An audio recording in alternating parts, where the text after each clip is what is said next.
Le grand dialogue. Sigi Kafoba. Edouani Wamakaran. Le grand dialogue, l'émission de débat du studio Tamani sur votre radio. Chenni Beri. Halud Mauni. Chenni Beri. Sigi Kafoba. Le grand dialogue. An lamɛnbaaw an b'aw bɛɛ fo ka waleɲuman dɔ sigi k'a fɔ ba bɛ ni hakili jagabɔ fɛn min kan bi o de ye yuruguyurugu ye ko min ye société civile ye jamana ayiwa kulu minnu ye société civile ye n'a bɛ tali kɛ ka ɲɛsin ONG o association syndicat olu bɛɛ b'a la k'ulu jɔyɔrɔ bɛ se ka kɛ juma in de y'a la walasa ka kuma nin ko kan wele bilala maa saba ma maa fɔlɔ ale ye professeur Clément Danbele n'ale ye kulu min sigilen don yuruguyurugu ani mara kɛcogo juguya n'o ye mauvaise gouvernance ye o kɛlɛli la Mali la Adam Diko ale ye jɛkulu min bɛ yen n'a bɛ f'a ma ko Ajikad Mali o ɲɛmaa ye maître Abdourahmane Ben Mamata Touré ale avocat ye ne yɛrɛ ye Muhammadu Touré ye aw bɛɛ lajɛlen danse.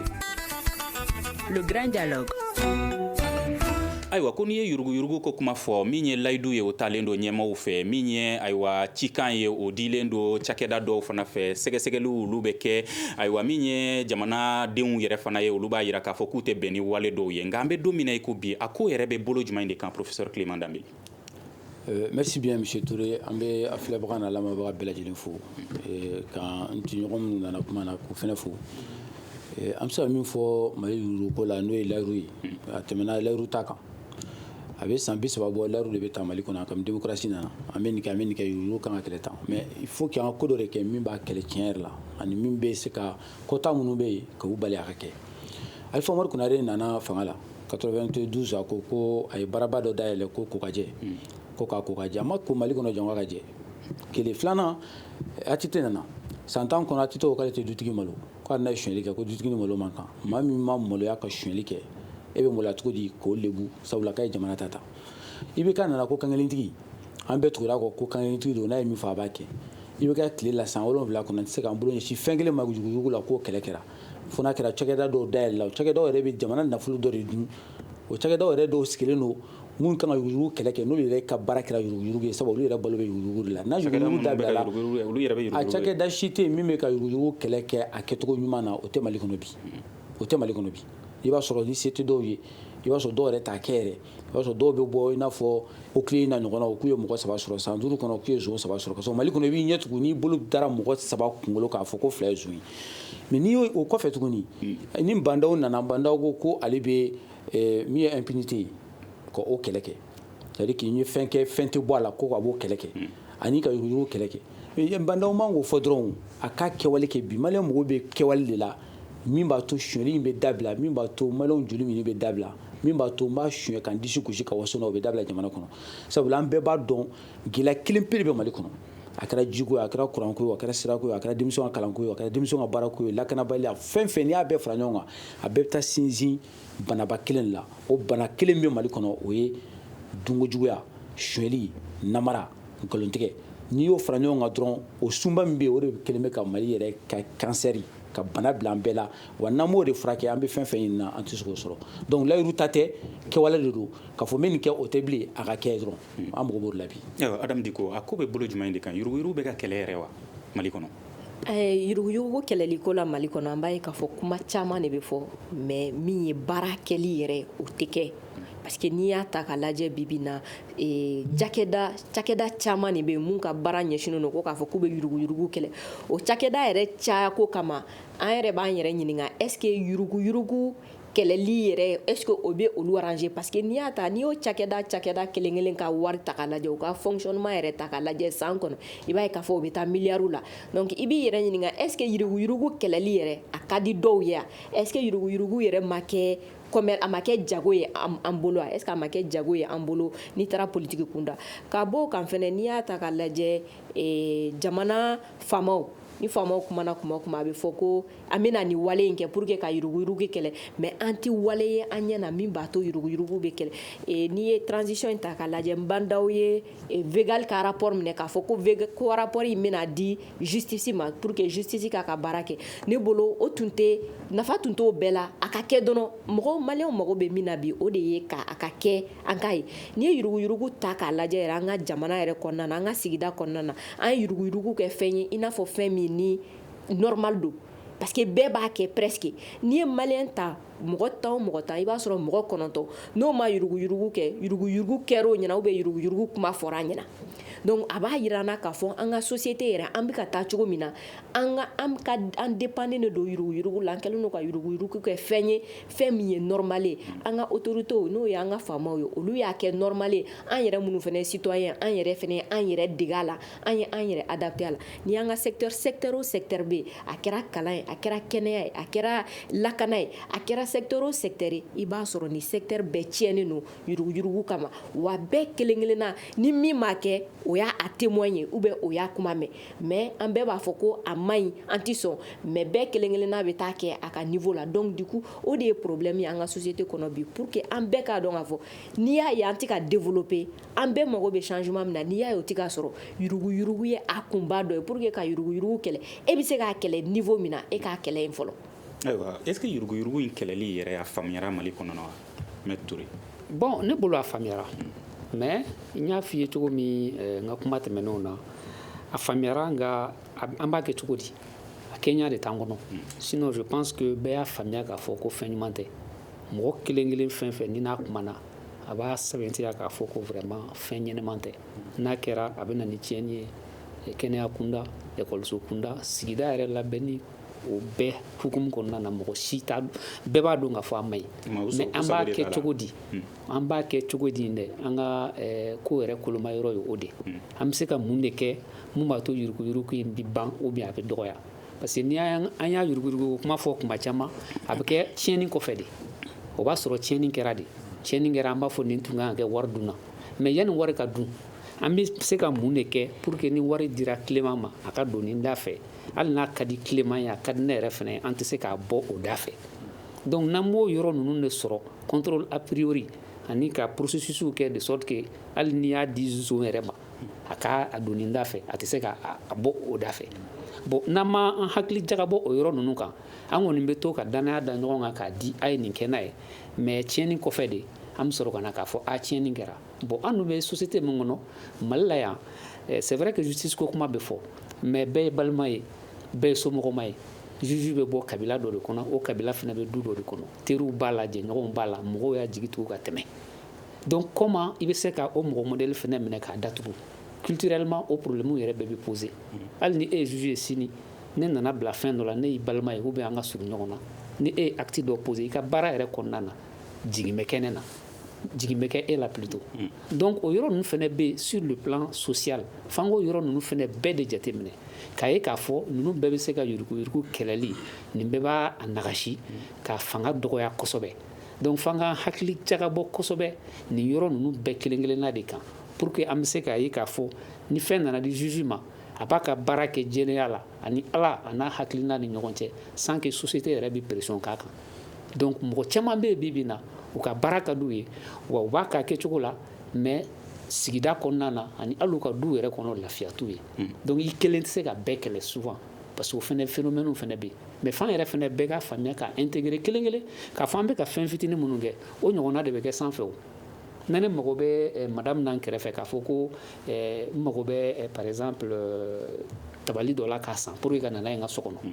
ɲɛ ma ye k'an fɛ a bɛ taa tabali ɲini o b'a fɔ a ye 5000 don a bɛna fɔ ne ye 3000 ne bɛ 3000 d'a ma a bɛ taa 5000 d'o ma a bɛ est-ce que t'a fɔ ma ko kuca conquis voilà bon a y'a gosi i b'a gosi c'est ça voilà il y a des choses comme ça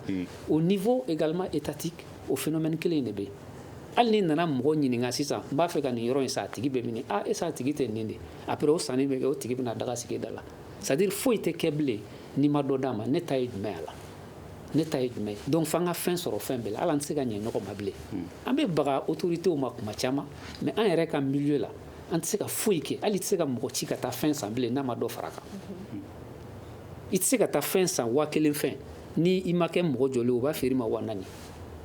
o tɛ autorité nɔ ye o pour moi o bɛɛ ye feere jugu ye o bɛɛ bɛ na ni hakilina dɔ de ye k'o développer an na de sorte que i yɛrɛ b'a fɔ ni fɛn fɛn kɛra anw ta bɛ k'a la jumɛn ye hali n'a fɔra ko ka misiri dilan ka misiri baara kɛ u b'a fɔ ma ko marché mot 2 de bɛ yen marché ani k'a gérer ni fɛn nana an b'a gérer ou bien marché hali kaburu dingɛse ye marché misirijɔ ye marché donc c'est pour dire que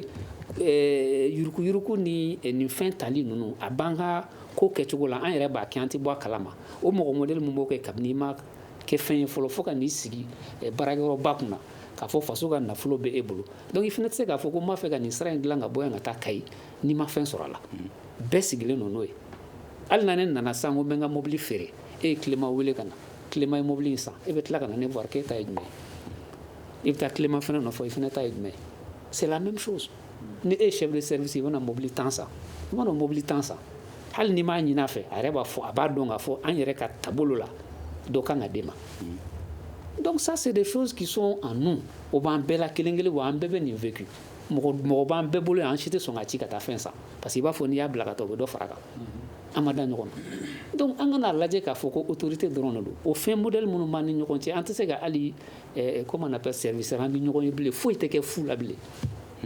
foyi tɛ kɛ ala kama foyi tɛ kɛ comment on appelle ça là gratuitement encore donc o fɛn mana bonya ka taa se niveau dɔ la an bɛ sɔrɔ k'an sigi an b'a fɔ an b'a kɛ cogo di sisan donc f'an ka segin o bɛɛ de ma k'a ye k'a fɔ fɛn dɔw bɛ se ka kɛ k'a sɔrɔ i ma fɛn sɔrɔ a la fɛn dɔw bɛ se ka kɛ k'a sɔrɔ vraiment i ma nkalon tigɛ pour que ka fɛn sɔrɔ a la. Alors Clément Dembélé, maître Touré bɔra ka nin min fɔ yuruguyurugu kɛlɛli hukumu kɔnɔna na est-ce que ni yɔrɔ ninnu talen don ba la wa? a talen don ba la taabolo dɔw fɛ jɛkulu dɔw fɛ minnu ka baara ye ka kuma mɔgɔw fɛ ka mɔgɔw ladɔnniya minnu ka baara ye ka kɔrɔ dɔ di an taabolo la min b'a to an taabolo jugu o bɛ se ka dabila jamana kɔnɔ i n'a fɔ AJCAD ni Adamu ka tɔn mɔgɔw ye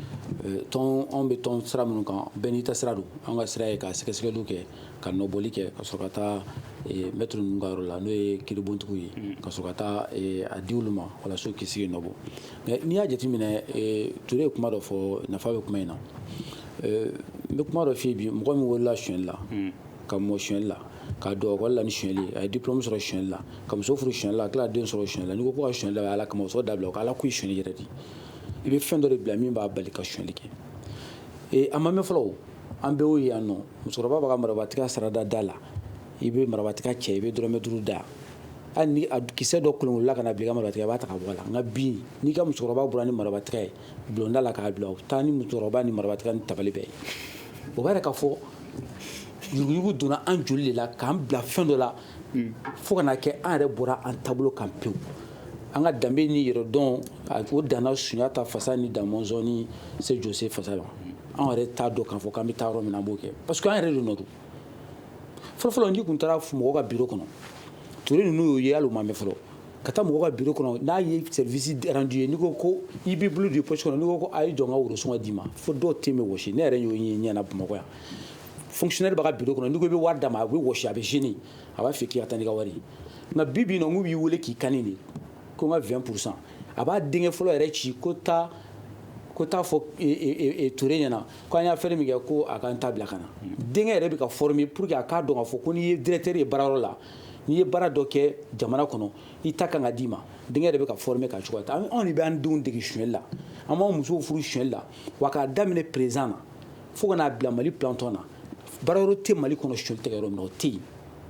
wa n y'a f'i ye cogo min na mɔgɔ saba i b'a sɔrɔ kelen tari fila o bɛ sonyɛli kɛ donc an sera yɔrɔ dɔ la sisan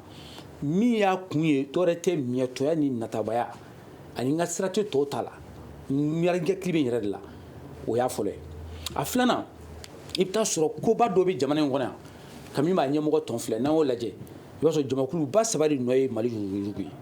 ye fo fana tiɲɛ ka fɔ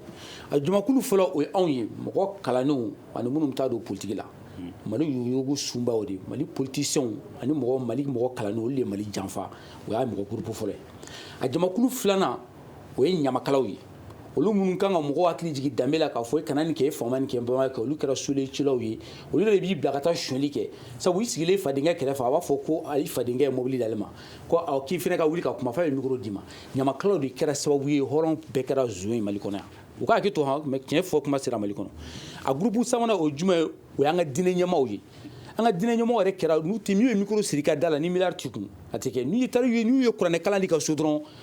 n'i y'a sɔrɔ i ma sangaba misi di min ma i ye 200 d'o ma n'u tɛ fantan ye tu ye kuranɛ kalan na ka fantan f'i ye tu ye ka fantan tɔgɔ fɔ ka wajurukɛyɔrɔ la donc n'i y'o bɛɛ fara ɲɔgɔn kan o jamakuluba saba minnu ye yelen jamana kɔnɔ n'olu yɛrɛ kɛra sababu ye ka jamanadenw yɛrɛ jogo tiɲɛ n'olu kɛra sababu ye ka jamanadenw bila sonyɛli la Mali bɛ pour que an ka bɔ o kɔnɔ fo bɛɛ ka sɔn a ma k'a fɔ k'an man ɲi bɛɛ ka sɔn a ma k'a fɔ k'an bɛ min na n'an m'a dabila an bɛɛ bɛ to a la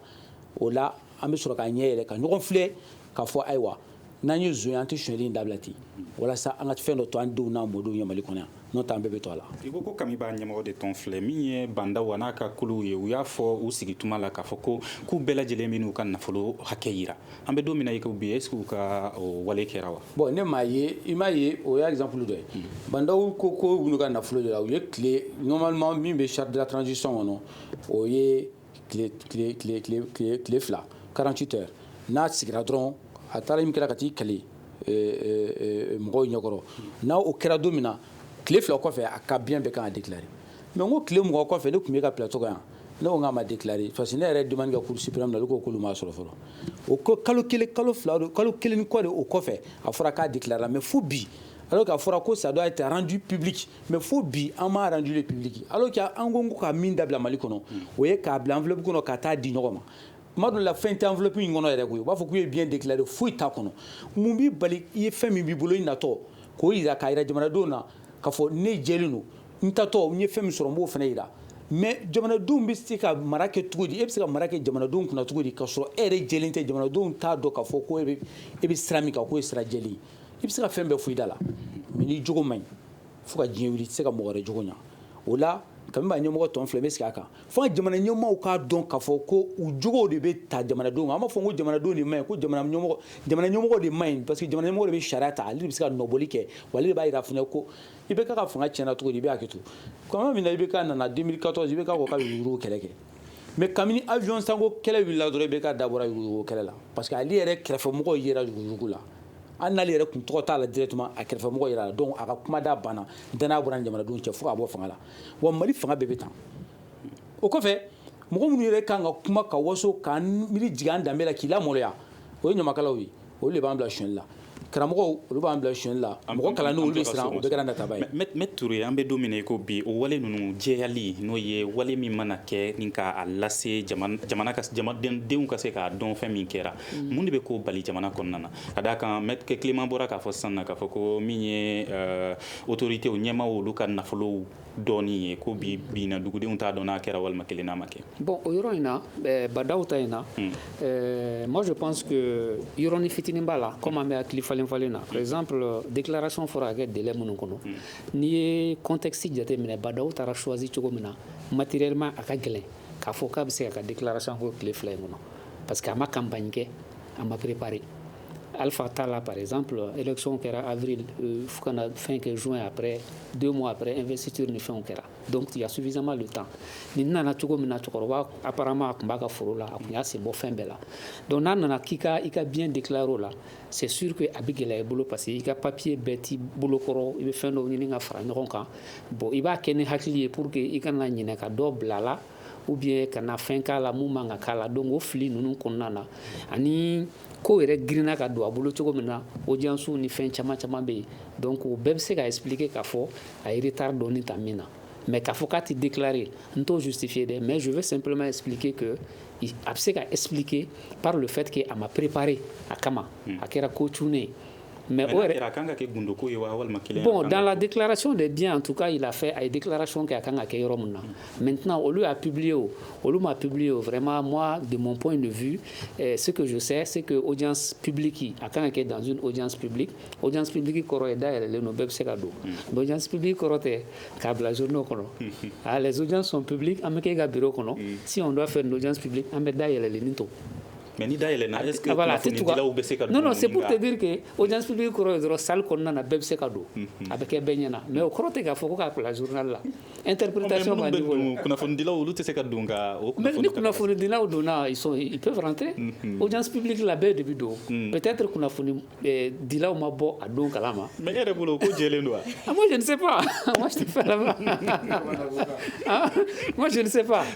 mais en tout cas je sais quand même qu'au Mali on a un rapport enfin nos rapports sont compliqués avec l'avoir. On a faim. Ali Sara, donc surtout Sarado. On aime vraiment cacher ces phénomènes-là. Ça, c'est culturel. Morokani Dano, Wodefo, Morokani Ali Mousso Agani Dano. Donc, il faut qu'elle se dise toujours qu'il y a des choses. Donc, finalement, culturellement, c'est difficile même pour un Malien il m'a famille k'a fɔ ko i b'i ka bien yɛrɛ bɔ k'a fɔ nin de b'i bolo nin b'a bolo nin b'a bolo donc les gens n'aiment pas ça donc tout ça c'est des phénomènes culturels qu'on a mais an ka textes bɛ an obligé ka fɛn dɔw kɛ mais culturellement il y a des petites gênes donc an b'o équilibre sɔrɔ cogo di donc ça c'est des sujets vraiment qui me paraissent importants mais en tout état de cause la déclaration des biens enfin voilà déclaration des biens ka i ka fɛn fɔ i ka nafolo hakɛ ani bolofɛnw ka hakɛ fɔ je pense que c'est quelque chose de très très bien o kile i ka loi mun yɛrɛ nana sur l'enrichissement illicite vraiment o nana pour que mɔgɔw bɛ se ka commencer k'a daminɛ mais ne yɛrɛ bolo o bien déclareli ne ma da la ni o bɛ mɔgɔ bali ka sonyani kɛ ne ma da la an bɛ se ka bien déclarer mais mɔgɔw bɛ fɛnw bila mɔgɔ wɛrɛ tɔgɔ la u bɛ fɛnw kɛ cogo wɛrɛw la fɛn caman bɛ se ka kɛ ce n'est pas bien ko in tɛ mais a bɛ se ka kɛ cogo di pour que mɔgɔ kana se ka fɛn soin an bɛ se ka système jumɛn de sɔrɔ k'a bila sen kan pour que bolo kana da faso ka fɛn kan pour moi o de ka gɛlɛn ne ma ni ka tɛmɛ bien déclareli kan société civile jɔyɔrɔ bɛ se ka ko jumɛn ye o ko la an ka Adamu Diko ɲininka o la bon société civile jɔyɔrɔ bɛ se ka kɛ mun ye o ye société civile bɛ baara mun na n'o ye ka kunnafoniya di mɔgɔw ma ka mɔgɔw sensibiliser mais a y'a fɔ cogo min na yurugu bɛ an ka jamana kɔnɔ cogo min n'i ko i b'a kɛlɛ mɔgɔ min bɛ kunnafoni di yan mɔgɔ min bɛ mɔgɔw sensibiliser ni aw dan kɛra o ye jamais an mago bɛ résultat min na o tɛ sɔrɔ parce que n'i y'a ta k'a lajɛ n'i donna du o du kɔnɔ n'o du tɛ balo yurugu la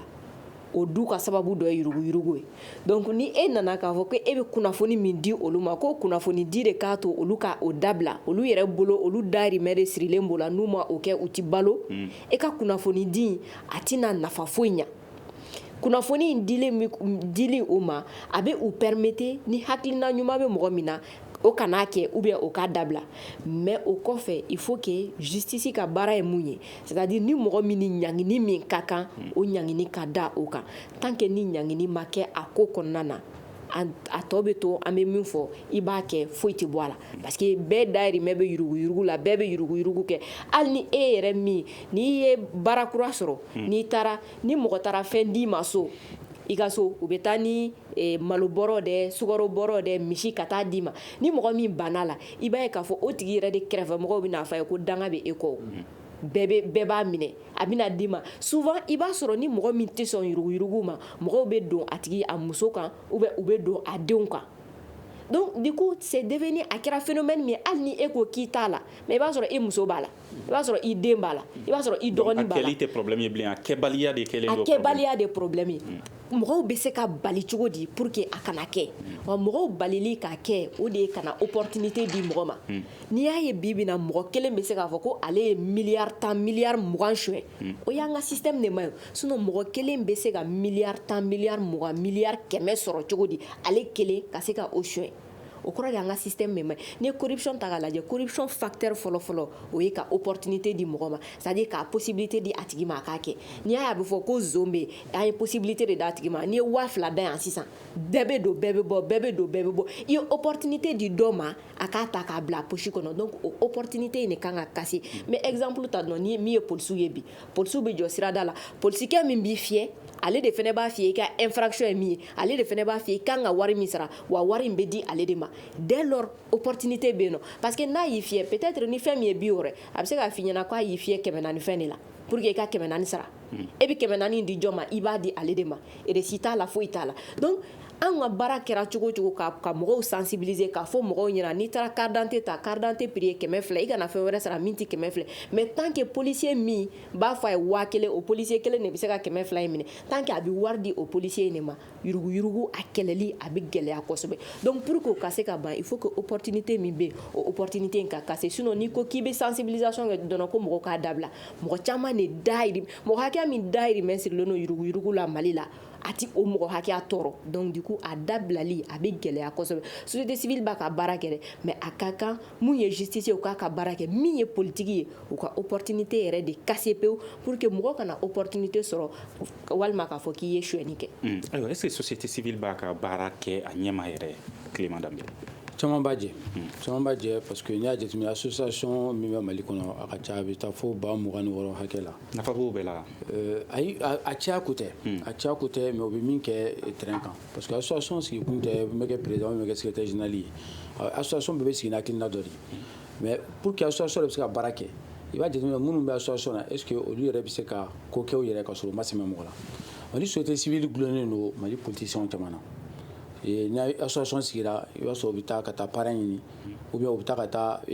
président d'honneur ɲini mais o bɛ kɛ mɔgɔ ye se bɛ mɔgɔ min ye hali ni événement dɔ bɛ kɛ fête dɔ bɛ kɛ ou bien balotan bɛ kɛ ou bien fɛn bɛ kɛ u bɛ t'i fɛ yen nɔ k'a fɔ ko u ye parrain d'i ma Mali parrain tɛ dɔwɛrɛ ye koyi i bɛ wari min d'u ma de n'o tɛ u tɛ parrain d'i ma k'i ye mɔgɔ kalannen ou bien i ye mɔgɔ ɲɛnama e Amadu filɛ maa si tɛna ka parrain d'i ma parce que u b'a fɔ ko dɔrɔmɛ t'e kun donc n'i y'o jateminɛ jamana in kɔnɔ yan bɛɛ bɛ taa girin ka taa kɔrɔ fɛ yen nɔ parce que ale y'a fɔ kɛ dɔw bɛ taa ale k'u ka parrain don o don quartier kɔnɔ Moribabugu bɛɛ b'ale kɛ parrain parce que u b'a fɔ wari b'ale kun u b'a fɔ wari t'e kun k'o tɛ kɛ parrain donc n'i y'o jateminɛ jamana kɔnɔ bi bi in na n'i taara Nbandaw fɛ i b'a sɔrɔ a ka bureau falen don ko parrain don k'a to foro la mɔgɔ si m'a kɛ ka parrain tout simplement parce que Mali kɔnɔ yan nɔ ni fɛn b'i kun fo an yɛrɛ y'a don zana na kuma min yɛrɛ ni min man ka fɔ hakili yɛrɛ kɔnɔ an y'o kɛ zana ye ko mɔgɔ ɲuman den tɛ yen ko fɛntigi den de bɛ yen o kɔrɔ k'a fɔ ni fɛn b'i kun et puis an ka zana dɔn ko mɔgɔ yecogo bɛ ka batigɛ sara nɔgɔya o b'a yɛrɛ k'a fɔ le paraître a plus de valeur sociologique que l'être mɔgɔ tɛ lajɛ bilen min b'i kun i yɛrɛ yecogo i bɛ bonya n'o de o bɛ jamana min kɔnɔ kɔrɔ k'an yɛrɛ sɔnna a ma k'a fɔ ko suɲɛli o dagara an fɛ o ye kelen filanan Mali kɔnɔ Mali de la i b'a ye k'a fɔ ko worosɔngɔ ye suɲɛli kɛ modèle dɔ de ye worosɔngɔ e taara secrétaire fɛ a y'a ka baara kɛ a bɛ sara kalo sara la a bɛ sara ni jamana ka wari di e bɛ mun worosɔngɔ d'o ma o worosɔngɔ n'o de diyara a kun fɛ a tɛ sɔn ka mɔgɔ worosɔngɔ tɛ minnu ta kun k'a to olu t'a kɛ olu t'a bila kɔfɛ olu fana bɛna di waso ta ka kɛ joona donc an yɛrɛ taabolo dɔw de bɛ yen i n'a fɔ kɔrɔ y'a fɔ cogo min na an yɛrɛ taabolo dɔw de bɛ yen o de y'a to yuguyugu in kɛra fugula ye k'a don ka kɛ banfula ye k'a don an bɛɛ kunna Mali de la yan nɔ i bɛ mɔgɔ ye a b'a den tigɛ minɛ ka taa yuguyugu kɛ bureau kɔnɔ n'a den yɛrɛ i tɛ diplôme sɔrɔ n'i ma yuguyugu kɛ i tɛ baara sɔrɔ n'i ma yuguyugu kɛ n'i tɔgɔ tɛ papi mami jo i tɛ se ka passer concours la bon n'i ye nin bɛɛ fara ɲɔgɔn kan donc o ye o ta tiɲɛ de fugulan ta k'a curu jamana kunna pour que k'o de bɔ yen f'an bɛɛ ka sɔn a ma k'a kɛlɛ kɛ mais Mali suɲɛli fɔlɔ bɛ daminɛ Mali politiciens de ka yɔrɔ la pourquoi i n'a fɔ kɔrɔ y'a fɔ je pense que a daminɛ s'a ma parce que a y'a kuma nin tigɛ i tɛgɛ foyi Mali kɔnɔ yan nɔ politique sira fɛ ni wari t'i kun kabini ye i b'a dɔn k'a fɔ jɔn nana ni démocratie min nana an fɛ yen 400 minɛ ni 1000 mina sɔrɔla démocratie de fɛ 20% nana démocratie de nana yen ni démocratie min n'a bɛ yan ne m'a fɔ démocratie ma yen dɛ mais a kɔni nana ni fɛn minnu y'an fɛ n'o y'an jogo tiɲɛ 20% ani marché 20% bon sisan k'u ye dɔ bɔ a la ko 15% k'a kɛra o de ye sisan ko dugu gɛlɛyara 20% tɛ dɔwɛrɛ n'i taara ka taa n'u bɛ marché d'i ma 100 sarada i bɛ 20 de di directeur ma o directeur fana b'o tila tila u ni ɲɔgɔn cɛ walasa u bɛ se ka marché d'i ma o b'a fɔ o ma ko 20% an ko sisan ko in de don an ta t'an fɛ yen n'i yɛrɛ ko corruption pour que ka se ka corruption yɛrɛ définition sɔrɔ an ka bamanankan na a ka gɛlɛn ma an ye miɲankaw ye a k'a to an ka kan na yɛrɛ bon o b'a yira k'a fɔ nin fɛn kɔrɔw de démocratie nana n'a ye mais kɔrɔ il est mieux placé ka tɛmɛ ne kan pour que k'o walanwalan mais min kɔni bɛ min dɔn jamana o jamana kɔnɔ ni société civile n'a sigira n'o ye association ni ONG ni syndicat ye k'olu tɛ se ka dɔwɛrɛ kɛ fo cucu politique mɔgɔ nɔfɛ ko fo wari ka di aw mana gouvernement aw mana sigi f'a bɛ ministre de ka bureau kɔnɔ dogo don Mali société civile n'i b'a ɲini dɔrɔn taa ministère la ka taa département na ou bien ka taa kuluba n'i bɛ fɛ ka Mali société minnu b'a fɔ ko société civile représentants ye n'i bɛ fɛ ka fɛn fɛn faga t'i jɔ kuluba sirafara la i b'a bɛɛ sɔrɔ yen parce que u bɛ tile cucu la politique mɔgɔ nɔfɛ président nɔfɛ ministre nɔfɛ e bɛ mɔgɔ min ka i bolo min bɛ minɛli kɛ o bɛ duguma e bɛ mɔgɔ min ta minɛ e bɛ se ka tiɲɛ fɔ cogo di alors que société civile sikun de ka tiɲɛ fɔ ka kɛlɛ kɛ walasa jogo ka ɲa mais est-ce que aw yɛrɛ bɛ ka o kɛlɛ ka bɔ aw cɛ ma a bɛ ka kɛlɛ ka bɔ an cɛ ma nka komi a tɛ ka di politiciens dɔw la a tɛ ka di jamana ɲɛmaa dɔw la walasa mɔgɔ jogojugu minnu bɛ a la olu ka t'u fan fɛ sɔ olu se ka tiɲɛ f'u ye mɔgɔ minnu bɛ minɛli kɛ n'olu bolo bɛ duguma olu ka to an cɛ la u se ka tiɲɛ f'u ye to u b'olu sankɔrɔta i b'olu le télé la i b'olu le radio la i b'olu le ko conseil fɛn dɔ sigira ko bɛ société civile bɛɛ fara ɲɔgɔn kan su tɛ mɔgɔ si fara ɲɔgɔn kan olu yɛrɛ kelen kelenna si tɛ association min bolo u ma deli ka foyi ka Mali kɔnɔ mɔgɔ t'u dɔn yɛrɛ mais olu sigilen bɛ parce que n'i sigira u bɛ taa dugawu kɛ faama ye ko Ala k'i nafala bɔ la faama nafala jumɛn bɛ fanga la ka tɛmɛ jamana jɔli kan n'o tɛ i bɛ k'a don suɲɛli la ni mɔgɔ mɔgɔ ye i nomina dɔrɔn u bɛ na ka na dugawu k'i ye k'Ala k'i nafala bɔ la nafala jumɛn bɛ bɔ a la fo n'a sɔrɔ a bɛ suɲɛli kɛ n'o tɛ a sara wari dɔrɔn de b'a la a sara wari kɔni tɛna dɔwɛrɛ kɛ k'a balo donc Mali kɔnɔ yan nɔ société civile n'i y'a fɔ a cilen don a ma labɛn et puis bɛɛ bɛ fɛ ka kɛ woro ye maa si tɛ fɛ ka kɛ kama bɛɛ bɛ fɛ ka kɛ ɲɛmɔgɔ de u tɛ sɔn ka bɛn a komi n'i ye mansɔnw fara ɲɔgɔn kan u ban ka fara ɲɔgɔn kan ko dɔw bɛ taa kogo jɔ kɔrɔn fɛ tilebin fɛ kɛɲɛka fɛ bayanfan fɛ dɔw bɛ pilɔn dɔ sanfɛ so mana jɔ a bɛ bin donc Mali société civile yɛrɛ kɛra ten wariko nata ani miyɛtɔya Maître Touré ko démocratie taabolo dɔw bɛ yen nɔ k'olu bɛ ka yuruguyurugu fanga bonya Mali kɔnɔna na. Bon, moi je pense que Clément y'a da maga yɔrɔ la seulement tun b'a fɛ ka yɔrɔ dɔ fara a ka fɛn kan a ko ma ko dɔw bɛ taa n'i taara bureau dɔw la pour ka acte de naissance dilan ka d'i ma ou bien fɛn wɛrɛ u b'a fɔ i ka wari bɔ alors que i ka hakɛ de don Adam fana tun y'i da maga yɔrɔ nin na je pense que n'a y'a sɔrɔ par exemple ne hakili la n'a fɔra ko mɔgɔw bɛ taa i ka papier fɛn fɛn dilan baarakɛyɔrɔ kunda la i k'i ka TDRL reçu taxe communal n'a sɔrɔ taxe communal t'i bolo ni e taara fɛn fɛn ɲini administration na o b'i obligé i ka t'o taxe communal 400 sara n'i nana n'o papier i ni service min kan ka kan o service bɛ rempli n'i nana ko i ka extrait de naissance dilan f'i ka i ka TDRL reçu i k'o présenter o y'a ye k'a fɔ e y'i ka baara kɛ i ka hakɛ je sais pas comment dire ça i ka kɛta kɛ ni u banna k'o kɛ là maintenant tu vas dire pourquoi i t'a kɛ d'autant plus que moi je suis en règle maintenant comment n'i y'a fɔ mɔgɔ y'a ka wari sara a tigi t'a dɔn pourquoi mais a mago b'a la a b'a kɛ mais si la personne sait qu'elle a le droit il faudrait que les gens sachent qu'ils ont le droit tu as un droit parce que i y'i ka devoir de kɛ ne ka devoir ye ka taa Moribabugu mairie la ka n ka taxe 400 sara ni n bɔra n'o ye ka taa maintenant ni n ko n bɛ taa polisiso la ka taa n ka carte dilan n bɛ taa dilan u bɛ n ɲininka ni taxe in bɛ n bolo o bɛ n bolo n'o bɛ n bolo ni n kan ka 200 min d'a kan n b'o d'a kan ka sara n'a fɔra n ka 1000 sara je ne vais pas pouvoir accepter parce que j'ai dit c'est mon droit je suis en règle mais si tu n'es même pas en règle tu rentres dans le i bɛ don marchandage la est-ce que malidenw yɛrɛ b'a dɔn k'u kan k'o sara wa bon justement société civile mɔgɔw de ka baara y'o ye comme nous on est sur d'autres créneaux société civile ka baara de y'o ye ça c'est des petites choses nin ye fɛn fitininw de ye minnu bɛ se ka na ni mɔgɔ ye ka prise de conscience kɛ pour que les gens aient une conscience aiguë du droit et du devoir aussi surtout ni n t'a kɛ maintenant n ka hakɛ o fana kan ka diyan hakɛ y'o de ye o service public bɛ balo ni jumɛn ye a bɛ balo ni impôt ni taxes de impôt ni taxes bɛ bɔ min a bɛ bɔ an ka activités de la c'est dans l'économie donc ni bɛɛ m'i ta sara taxe foncière dugukolo taxe foncière i m'a sara i ma taxe d'habitation sara i ma redevance télé sara i ma TDRL sara mais i b'a fɔ ko RTM programme man ɲi u ka caméra image man ɲi an ka carré kɔnɔnaw dilannen tɛ le service public est nul mais tu as payé quelle taxe pour avoir droit à tout ça le taxe tɛ a tɛ se ka ɲɛ ce n'est pas seulement les mines d'or ou le coton mais an kan ka min sara an k'o sara fɔlɔ comme ça an b'an ka hakɛ ɲininkali kɛ kosɛbɛ démocratie ko min b'a la nin ye tout ça c'est le même o bɛ processus kelen de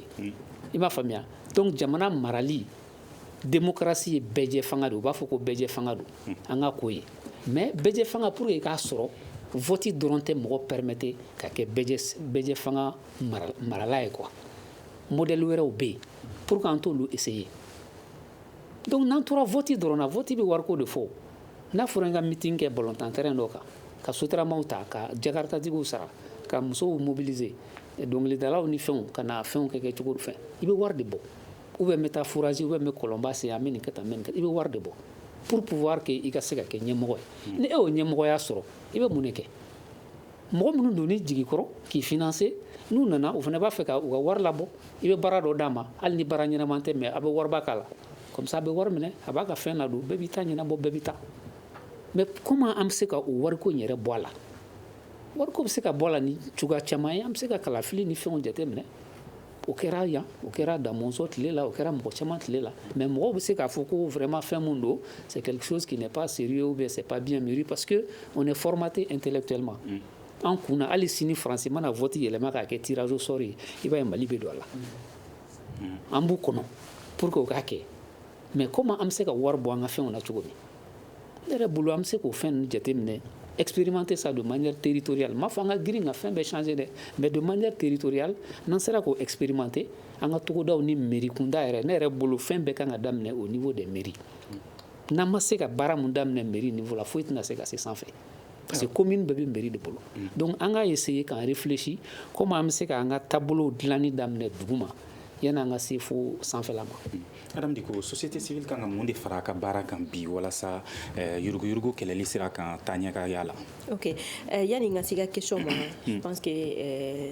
kuma dɔ kun fɔra min ye société civile ye ka se ka mɔgɔw kunnafoniya u k'u ka kɛtaw dɔn yan n'o ye taxe sarali ye, taxe ni impôt sarali. A ka kan k'a fɔ k'a fɔ o tɛ société civile ka baara ye parce que n'i ye collectivité ta k'a lajɛ collectivité o collectivité wari b'u bolo min ye ka mɔgɔw sensibiliser. An AJICAD la an volet dɔ b'an bolo volet min ɲɛsinnen don décentralisation dɔrɔn ma où ani collectivité bɛ baara kɛ au niveau local. An bɛ intervenir actuellement plus de 100 communes. N'i y'a ta k'a lajɛ mairie b'a f'u ɲɛna ko u ye mɔgɔw sensibiliser an y'a fɔ mɔgɔw ɲɛna k'u ka n'u ka taxe sara mais u tɛna sara mais a y'a f'u ɲɛna cogo di o wari min bɛ mairie bolo pour utiliser ka mɔgɔw sensibiliser pour que ka taxe sara a wari bɛ utiliser jumɛn na n'a wari ma utiliser ko ka woro san ka taa di dugutigi ma ko dugutigi k'a fɔ dugudenw ɲɛna ko nisɔngɔ sara kuma sera donc les canaux même utilisés ces canaux là ne sont pas adaptés aujourd'hui n'i ye maliyɛnw lajɔ n'i ye maliyɛn 10 lajɔ i b'a sɔrɔ 8 bɛ yen mun b'a f'i ɲɛna k'a fɔ olu yɛrɛ t'a dɔn TDRL ye fɛn min ye u t'a dɔn yɛrɛ ko TDRL kan ka sara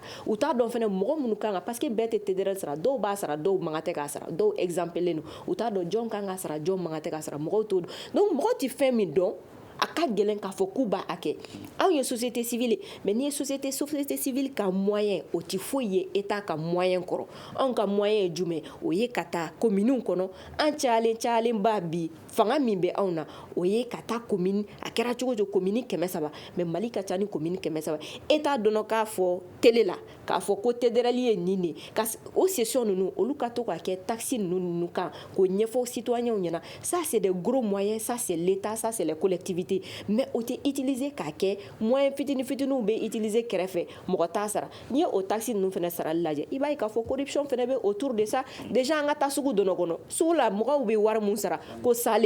mais n'i y'o ta k'a lajɛ mais ça fait des rentrées c'est des millions et des millions dans les collectivités mais jɔn ɲɛ bɛ a kan jɔn ɲɛ bɛ a gestion cogo la mɔgɔ si ɲɛ t'a la mɔgɔ si ɲɛ t'a la i b'a sɔrɔ sugu kelen min bɛ yen nɔ mun sigilen don mɔgɔ min bɛ taa sigi dugu ma ni a ka mana ye ka na a ka fɛnw feere sirada la o bɛ salen sara depuis ale ye salen sara i b'a sɔrɔ ale ba fɛnɛ tun b'a sara wa ale den fɛnɛ bɛ wolo o fɛnɛ bɛna feere kɛ siradan kelen na o fɛnɛ bɛ salen sara sugu tɛ développer sugu tɛ jɔ wari min bɛ di a bɛ fɔ k'a bɛ di mairie ma ko pour que ko ka sugu dilan don kelen ale dun y'a ye ale somɔgɔ bɛɛ k'a daminɛ a mamuso la fo ale olu bɛɛ bɛ feere kɛ sirada in de la u bɛ salen sara don o don donc ça aussi c'est important n'i ye TDRL fɛnɛ sarali lajɛ wagati dɔ la u tun y'a mairie dɔw tun y'a kɛ k'a fɔ pour que k'i ka carte ɲinan sɔrɔ fo k'a sɔrɔ i ye TDRL sara mais an y'a ye k'a fɔ o ko fɛnɛ labanna jumɛn ma o ko labanna k'o tɔ kɛ suɲɛni ye parce que n'i ye TDRL ta k'a lajɛ bɛɛ tɛ TDRL sara hali mɔgɔ minnu man kan tɛ ka TDRL sara u b'a fɔ diyagoya f'i ka TDRL sara ou bien i ka carte tɛ d'i ma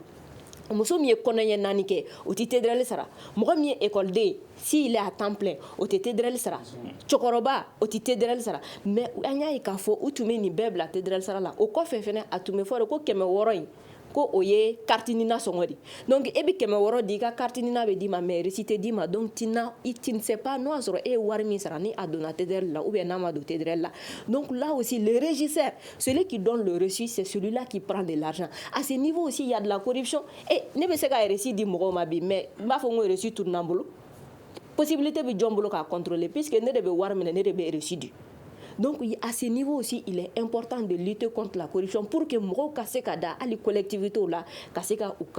ka nin kɛta ninnu ka se ka kɛ parce que an y'a ye k'a fɔ ni mɔgɔw b'u ka kɛta kɛ u ɲɛ bɛ jɔ u ka hakɛw la mais fɛn kelen bɛ yen nɔ o de ye mɔgɔw ka kɛta n'u ka hakɛ man kan tɛ ka gulo ɲɔgɔn na parce que n'i y'a gulo ɲɔgɔn na an y'a ye k'a fɔ an ka collectivités la an bɛ abus caman kɛ n'i y'a fɔ bi bi in na ko pour que mɔgɔ k'a ka acte de naissance sɔrɔ f'a ka na ni TDRL papier n b'a fɔ ɲɛna mɔgɔ caman bɛna taa ka taa k'u bɛ taa TDRL sara u tɛ TDRL sara dɛ a bɛ fɔ de k'i pour que i ka carte i ka acte de naissance sɔrɔ f'i ka 600 sara 600 i b'a di mais a tɛ don TDRL minɛ kɔnɔ acte de naissance in fɛnɛ o ye état de y'a fɔ ko o y'i ta ye o y'i ka hakɛ de donc o man kan tɛ ka gulon fɛn wɛrɛ la o y'i ta ye donc n'an y'o attitude du collectivité ma dɔrɔn a bɛ kɛ tiɲɛni min ye société civile bɛ continuer a ka baara fɛ société civile ka baaraba ye min ye fɔlɔ min ma faamu Mali la o de ye société civile ye contre pouvoir ye mɔgɔw bɛ baara min kɛ opposition ka baara o tɛ opposition ka baara o ye société civile ka baara opposition ka baara ye ka fanga ɲini de société civile ta ye société civile ti fanga ɲini a ti marché ɲini a bɛ tiɲɛ de fɔ jamanadenw ka hakilina an'u ka kɛtaw olu bɛ se ka lafasa cogo min na société civile ka baara ye o de mais an ka société civile de plus en plus an bɛ ka mabɔ o la bi na ni commencera ka tiɲɛ fɔ an bɛ kuma to i bolo comme a tɔ tora sanga 5 ɲɔgɔnna ye jaabiw ta fanfɛla la mun de bɛ se ka kɛ teliyala bi walasa min ye yuruguyurugu in ye a ka se ka ban Mali kɔnɔ pour que yuruguyurugu ka ban ka kan an mun ye société civile an k'an ka baara dɔn an k'an ka poids dɔn bi na mɔgɔ bɛ mɔgɔ la n'olu wulila bɛɛ bɛ siran ni religieux wulila bi bɛɛ bɛ siran ni syndicat wulila bi bɛɛ bɛ siran ni société civile wulila a fɔ donc mun de la o kɛra a ka kan an mun ye société civile an k'an yɛrɛ ɲininka o la an kan ka mun corriger an k'o corriger pour que an ka kɛ o force contre pouvoir ye ni fɛn min tɛ bɛn politique yɔrɔ la ko o kɛlɛ o kɔfɛ fɛnɛ k'a yira jamanadenw na u ka hakɛw ye min ye ka i ka hakɛ réclamer o ye tiɲɛ mais n'i ka kɛta kɛ n bɛ to k'o de fɔ n ko quand il t'acquitte de tes droits de tes devoirs c'est plus digne donc ni mɔgɔw tora k'u ka kɛta kɛ an b'a ye k'a fɔ u ka hakɛw t'o to yen tuguni min ye opportunité an ka opportunité de bɔ corruption na Clément mun de kan ka waleya bi na ɲɛmaaw ani dugudenw yɛrɛ fɛ fɛn saba dɔrɔn n b'o f'i ye n'i bɛ fɛ ka yuruguyurugu kɛlɛ bi a fɔlɔ o ye ka fɛn bila min b'a to mɔgɔ bolo tɛ se sonyɛli ma u b'a fɔ ma tubabukan na ko digitalisation par exemple o y'a solution dɔ ye bɔlɔlɔ sanfɛ ka mansinw sigi mansin min bɛ kɛ sababu ye wari ka la présence physique de l'argent wari bɛ tangasigi min kɛ mɔgɔ ni ɲɔgɔn cɛ o ka dɔgɔya n'o dɔgɔyara min b'a to fɛnɛ e mana fɛn fɛn kɛ mansin kɔnɔ a bɛ dɔn k'e de y'a kɛ est-ce que o tɛna dan Bamakɔ ma courant ko dɛsɛ in na an se ka kɛ togodaw la a bɛ se ka taa fan bɛɛ panneau solaire bɛ courant remplacer bi projet dɔ yɛrɛ bɛ Mali kɔnɔ sisan o bɛ ka na ni donc panneau solaire to yen nɔ tile bɛ bɔ an fɛ yen san mumɛ bɛɛ o bɛ se k'o ɲɛnabɔ a filanan o ye an ka diinɛ ɲɛmaaw o ka tiɲɛ fɔ jamanadenw ye sabula Mali kɔnɔ maa 95 o ka silamɛ ye Mamadu Dinɛ a tɔ 5 bɛ olu ko k'u bɛ Isa nɔfɛ chrétienw ne tɛ se k'a faamu ko jamana kelen kɔnɔ ko miliyari 250 bɛ suɲɛ il y a un grand problème fɔɲɔgɔnkɔ ba de bɛ ko in na walasa k'a ɲɛnabɔ diinɛ ɲɛmɔgɔ ka bɔ ka kɛlɛ kɛ n'o y'a sɔrɔ n bɛ Mamadu Dinɛ mɔgɔ ta n'o y'a sɔrɔ kira Mamadu tun tora misiri dɔrɔn de kɔnɔ ka wajuli kɛ silamɛya tun t'an sɔrɔ yan u ka b'u ka misiriw kɔnɔ u ka taa kɛnɛ kan u ka taa fɔ silamɛw ye ko suɲɛli mɛ wa n'u y'a dɔn ko mɔgɔ min bɛ VUT ba san na fɛnw bɔ u k'a fɔ karisa e ye zo ye n'u y'a dɔn mɔgɔ min bɛ suɲɛli kɛ u k'a fɔ k'e ye zo ye a sabanan mais dɔw y'a jira k'olu yɛrɛ sen b'a la dɛ n'u sen b'a la u k'a dabila wa n'u y'a dabila u k'a fɔ mɔgɔ ye n'o tɛ lahara ni diɲɛ ma jan koyi a sabanan o ye politiciens ani maa kalanniw u bilala ci min na u k'o ci ɲɛnabɔ politicien ya tɛ k'a fɔ ko n bɛ suɲɛli kɛ ko n bɛ wariba sɔrɔ mɔgɔw ka wari misɛnninw di mɔgɔw ma kɔrɔ y'a kuma fɔ kumaba de don fo wariko in de ka bɔ politique ko la wa ni jamanadenw fana y'a dɔn k'a fɔ ko maa o maa bɛ jamana kɔnɔ k'a ye suɲɛli kɛ maliyɛnw ka da u yɛrɛ la u k'a dénoncer ka wuli o kama sabu fanga bɛ maliyɛnw de la la dictature de la majorité c'est le peuple an bɛ kuma di Maître Touré ma fo ko wari ka bɔ a la i y'a jira k'a fɔ ko ni Faransi ye wale dɔw ta a ka ca Ala fɛ Mali bɛ segin k'o walew ta donc pour que o hakililata ninnu ka bɔ yen nɔ mun de kan ka waleya Mali kɔnɔ vraiment ne yɛrɛ moi c'est mon premier plateau avec madame Maïga et honnêtement a ye fɛn caman fɔ ça m'a beaucoup intéressé mais ne fana tun b'a fɛ ka n ka kuma laban fɔ ale pour que an bɛ hakili falen a ye fɛn min fɔ sisan TDRL ni mairie a dysfonctionnement ninnu na a kɔni tun ka di ne ye honnêtement on va essayer ka commune dɔ ta commune expérimentale pour que ka projet monter avec les communes là et voir comment on peut redresser toutes ces choses là sensibilisation ka k'a kɛcogo la mɔgɔ minnu kan ka TDRL sara olu bɛ se ka sara cogo min minnu man ka sara u man ka sara ten ani comment amener les gens à payer et voir sur une période de temps qu'est-ce que ça va donner ne bolo corruption yi a bɛ kɛlɛ o cogoya modèle la a ko acte de naissance n'i y'a ani taxi sarali papier siri ɲɔgɔn na ce n'est pas bon parce que c'est un droit o ye choix de ça c'est un choix taxi sarali fana ye devoir de an y'o choix de kɛ mais est-ce que c'est le bon choix c'est des questions qu'on peut se poser donc ne tun ka kuma laban ye min ye dɔrɔn c'est que honnêtement ne hakili la corruption bɛ se ka kɛlɛ mais a kɛ cogo la méthode c'est ce qui nous manque et ne dalen bɛ mun na c'est vraiment travailler territorialiser la question k'a kɛ sigidaw la fitini k'a essayer ka corriger u bɛ keleya ɲɔgɔn na n'a ye commune dɔ ta k'a k'o la commune dɔ wɛrɛ bɛ se ka ɲɛbɔ a fɛ donc vraiment société civile ka rôle ba bɛ se ka k'o ye kosɛbɛ plutôt ka to dénonciation in dɔrɔn tɛna dilan quoi ayiwa ka kunnafoni ni di walasa faamuyali ka sɔrɔ sigikafobaw ka kɛ walasa ɲɔgɔn faamuya ka sɔrɔ o la o ye studio tamani ka taabolo ye an bɛ foli lase an ka maa welelenw ma n'o ye maître Abdurahman Ben Mamata Touré ale ye avocat ye professeur Clément Dambélé ale tun bɛ yan a ka jɛkulu plateforme pour la lutte contre la corruption et la mauvaise gouvernance au Mali o tɔgɔ la Adam Diko ale ye min ye Ajikadi ye o jɛkulu ɲɛmaa ye nɛgɛ karafe juru o ni ja labɛnba Seydou Ndaw ani Gagny Kanté ne yɛrɛ ye Muhamadu Touré an bɛ ɲɔgɔn sɔrɔ sini sigikafoba kɛnɛ wɛrɛ kan. Le Grand Dialogue. Sigikafoba. Le Grand Dialogue, l'émission des débats du studio Tamani sur votre radio. Sigikafoba.